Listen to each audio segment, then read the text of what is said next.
The scent of warm bread filled the narrow street before sunrise. In the heart of the town, under a zinc roof that echoed every drop of rain, stood Alhaji Kamaruddin's bakery, famous for its soft agege bread and roasted coconut rolls. It was also where Fatima, his only daughter, worked every morning, sleeves rolled up, hands covered in flour, voice humming low.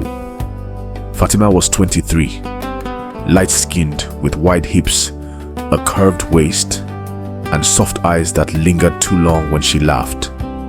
She had finished her OND in business admin, but chose to stay back and help her father instead of going to Ibadan for HND. People said she was too fine to be kneading bread, but she smiled and did it anyway. Then came Wasiu. Wasiu was from Ilobu, tall, with a slim muscular build, caramel skin, and a smile that hid secrets. He had been working in a bakery in Iseyin, but got into a fight with his boss. Alhaji Kamaruddin, always looking for skilled hands, gave him a chance. Fatima didn't like him at first. He was too confident, too smooth, the type that stared too long and said too little.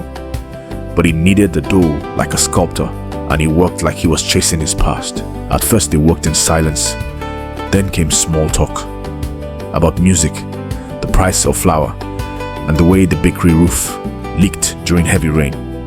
Then came laughter, then came the touches. At first, accidental, then lingering. One Friday evening, after the bakery had closed, Fatima stayed back to finish some orders for a wedding.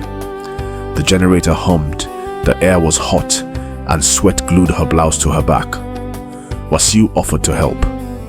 They worked side by side in the storeroom, flour covering their arms, bare feet pressing into the warm tiles.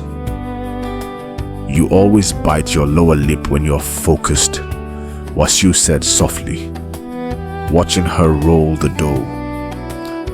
Fatima glanced at him, smiling. "You always stare when you think I'm not looking." Their hands met over the rolling pin. Time stopped. Wasiu leaned in, flour on his cheek, breath warm. "Fatima?" She didn't answer. She closed the gap. Their kiss was slow, testing, then desperate. Her back hit the wall beside the flour sacks, his hands under her blouse, kneading her like dough. She moaned into his mouth, hips rising to meet his as he unzipped his trousers. The storeroom air thickened with sweat, heat, and the scent of yeast.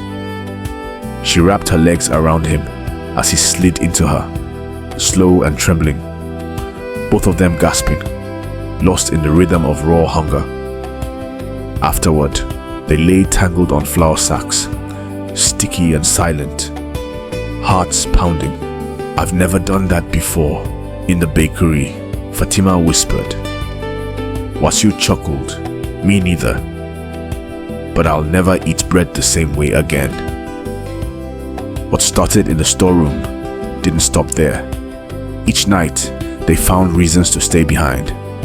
Sometimes it was coconut rolls, sometimes urgent orders, other times no excuse at all.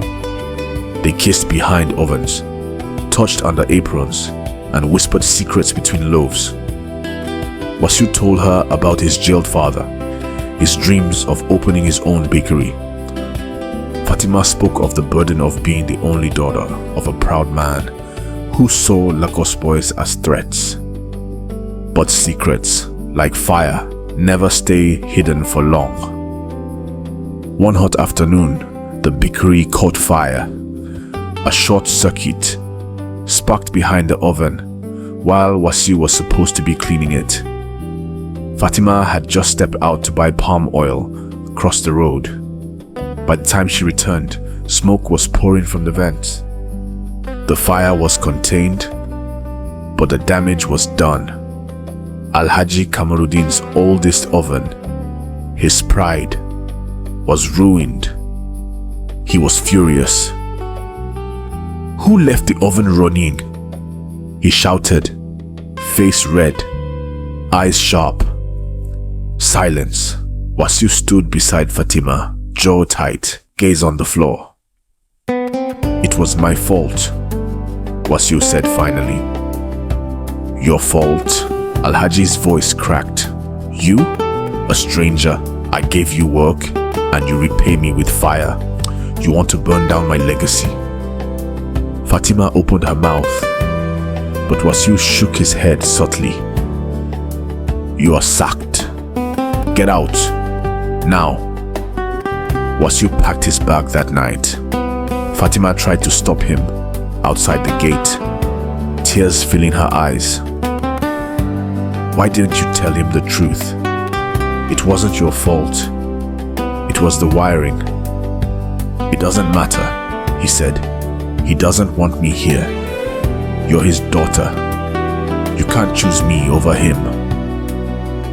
"I'm already choosing you." Wasiu cupped her face. "Don't. Not yet. He won't forgive either of us. I'll come back when I'm worthy." 3 months passed. Fatima worked quietly. Her father never mentioned Wasiu, but she caught him sometimes, staring at the empty corner where Wasiu used to knead. She missed him. Every day, every night, her body missed him more. Then, one morning, just before sunrise, a delivery van pulled up. Wasiu stepped out, taller, more confident. Beside him was a small signboard. Wasiu's oven, Iseyin, bread now inide. Alhaji Kamaruddin stared from his bench. "I didn't come to beg," Wasiu said, voice calm. "I came to deliver bread. Fresh, software, my own recipe." Fatima came out, heart racing. Their eyes met. That same spark. Alhaji stood, walked to Wasiu, looked him in the eye. Then he picked up a loaf, tore a piece, chewed. Silence. He nodded once. "It's soft," he said, "but you still owe me an oven." They all laughed. That night, under the same bakery roof, rebuilt, repainted, Fatima and Wasiu made love slowly, sweetly, like bread rising under low heat. This time, they didn't hide.